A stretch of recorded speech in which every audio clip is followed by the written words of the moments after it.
Michigan farmers provide aid to flood-ravaged Midwest, and USMCA approval remains uncertain. I'm Janelle Brose, and this is Farm News 5. Farm News 5 is brought to you by Ford. $3 billion. That's the latest Midwest flood damage estimate, and with waters continuing to rise in some states, the number may very well climb. What's particularly noteworthy with this storm is that about 70 of our 93 counties in the state have been declared disaster counties. This area of the state is the worst area hit, and it's a combination of things. First of all, there are rivers and streams here that have been affected, but practically every river or stream in the state has been affected with flooding, and in many cases record levels of flood stage numbers, and so we've not seen anything quite like this, especially affecting so much of the state at one time. Realizing just how devastating the floods have been to Nebraska agriculture, Ag Community Relief, a Michigan-based nonprofit that helps farmers overcome natural disasters, jumped into action. The organization gathered donations and planned a series of trips to the region. The first run began on March 21st, providing hay, first aid kits, and bagged grain. While there, they met 23-year-old rancher Clint Pischel, who runs a fifth-generation cattle operation devastated by the floodwaters. They said the wall of water was coming. We waited for it, and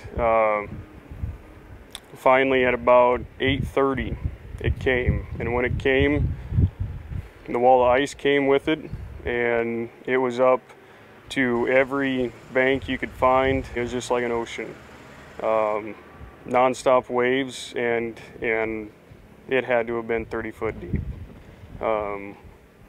of water there. And finally, when the whole time is blowing snow and winds 60+ mile-an-hour wind gusts, so when things finally died down, we knew the water wasn't going to get any higher. We finally made it down and started looking, and it was just anything that was down there was gone. There was some calves laying on the banks that were either washed up and they're already dead. Some that were just, you could tell they weren't going to make it long, but they're just laying there on the banks, just huddled up. And there was a cow also. That was our original site. There was a cow also laying down in the water yet, just right on the bank of the water. All the calf huts, everything like that was all in water, underwater, had ice in them. What I lost is hurts financially big time. It's going to affect the bank. It's going to affect the livelihood. Ag Community Relief will continue to help Nebraska's struggling ranchers in the coming months. Part of our goal here was to get our boots on the ground and see what the needs are, so that the supplies that are donated are stuff that's truly useful and what they're in the most need of. Visit agcommunityrelief.com to view their disaster relief needs list and learn how you can help. If you want a car from a company that's been building them for 115 years, get a Ford.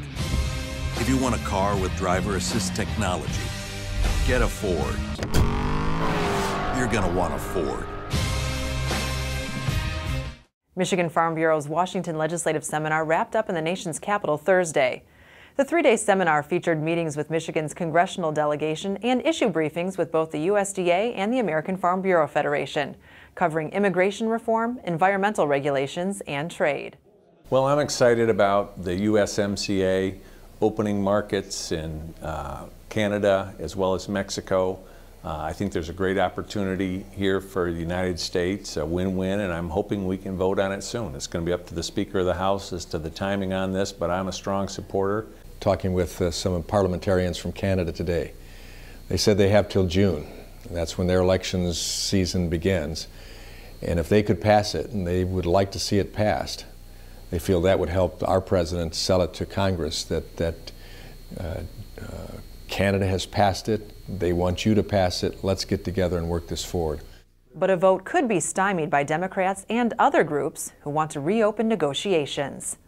Well, there's some talk that she wants to reopen the negotiations. I think that would be a mistake. I think we need some stability and certainty in agriculture, especially in the dairy area. And so I'm hopeful that we would be able to take it up and pass it and get it into place and start working more on China and Japan and make sure that we continue to open up markets around the world.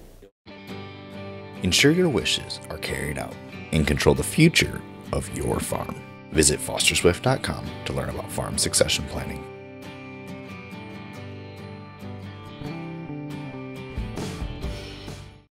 The Michigan Cattlemen's Association and affiliated breed associations will host the 2019 Michigan Beef Expo March 29th through the 31st in East Lansing. The expo includes shows and sales of various cattle breeds, a cattle industry trade show, an MCA member and guest reception, several youth educational contests, and a junior steer and heifer show. For a complete schedule and sale catalog, visit Michigan Cattlemen's Association website at micattlemen.org. For more news and video, visit MichiganFarmNews.com and the Michigan Farm Bureau channel on YouTube. With Farm News 5, I'm Janelle Brose. Have a great week of farming.